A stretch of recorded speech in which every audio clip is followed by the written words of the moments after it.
Sir, Devendra फडणवीसांनी अचानक काल बोलताना घोषणा करून टाकली की मला वेळ मिळाला पाहिजे, मला थोडंसं बाजूला ठेवा, मला मुक्त करा असं म्हणतायत. एकूण विधान तुम्ही ऐकलंय, काय तुमची भूमिका आहे, मत आहे या संदर्भात? असं आहे की देवेंद्र फडणवीस हे एक अत्यंत चलाक असा राजकारणातला नेता आहे. देवेंद्र फडणवीसांना कालच्या लोकसभेच्या निकालानंतर भविष्यामध्ये महाराष्ट्रामध्ये महायुतीचं सरकार येणार नाही याची पूर्ण जाणीव झालेली आहे. भविष्यामध्ये महाविकास आघाडीचंच सरकार येईल हे देवेंद्र फडणवीस यांना कळून चुकलंय.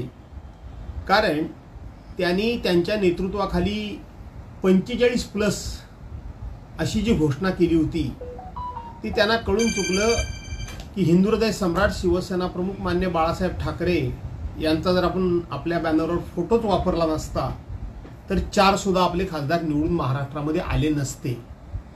आणि म्हणून देवेंद्र फडणवीसांनी ही नैतिक जबाबदारी मी माझ्याकडे घेतोय असं एक रचलेलं नाटक आहे.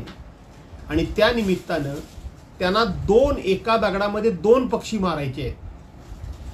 महाविकास आघाडीचे 18 जरी खासदार निवडून आले तरी सुद्धा मी राजकारणातून संन्यास घेईन असं आशिष शेलार यांनी, मुंबई प्रदेशचे अध्यक्ष आहेत आशिष शेलार भाजपाचे, त्यांनी आमचे नेते आदरणीय उद्धवसाहेब ठाकरे यांना आव्हान दिलेलं होतं.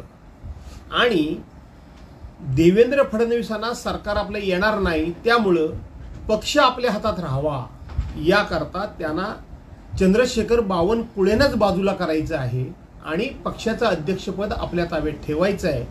असे एका दगडामध्ये 2 पक्षी मारायचे आहेत. त्यामुळं देवेंद्र फडणवीस हे नैतिक जबाबदारीच्या गप्पा मारत असले तरी सुद्धा ते पक्ष आपल्या ताब्यात ठेवण्याकरता म्हणून ही चाल खेळतायत.